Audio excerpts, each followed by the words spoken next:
Hi guys. അപ്പോൾ ഇന്നത്തെ പരിപാടി നമ്മൾ ഏറ്റുമാനമ്പലത്തിൽ ഉത്സവത്തിന് പോവാണ്. ഞാനും എൻ്റെ ഒരു കൂട്ടുകാരനുമായിട്ടാണ് പോകുന്നത്. അപ്പോൾ അവൻ്റെ വീട്ടിലോട്ട് നേരെ ചെന്ന് കഴിഞ്ഞപ്പോൾ അവൻ ഒരുങ്ങിയില്ലായിരുന്നു. അവൻ ഒരുങ്ങിക്കഴിഞ്ഞ് നമ്മൾ നേരെ അമ്പലത്തിൽ വന്നു കഴിഞ്ഞപ്പോൾ സാധാരണ നമ്മൾ ഏറ്റുമാനമ്പലത്തിൽ ഒന്നാം ഉത്സവത്തിനൊക്കെ വരുന്നൊരു വൈബില്ലായിരുന്നു. ആൾക്കാരൊക്കെ വളരെ കുറവായിരുന്നു. കടയൊന്നും വലുതായിട്ടൊന്നും തുറന്നിട്ടും ഇല്ലായിരുന്നു. ചിലപ്പോൾ ഒന്നാം ഉത്സവമൊക്കെ ആയതുകൊണ്ടായിരിക്കും.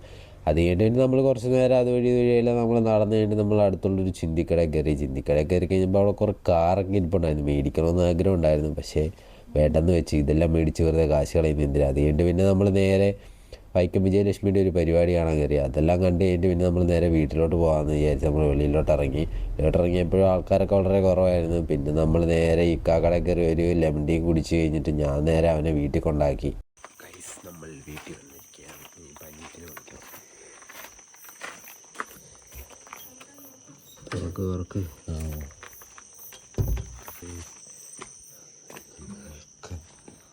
സക്സസ്ഫുള്ളി വീട്ടിൽ വന്നിരിക്കുക.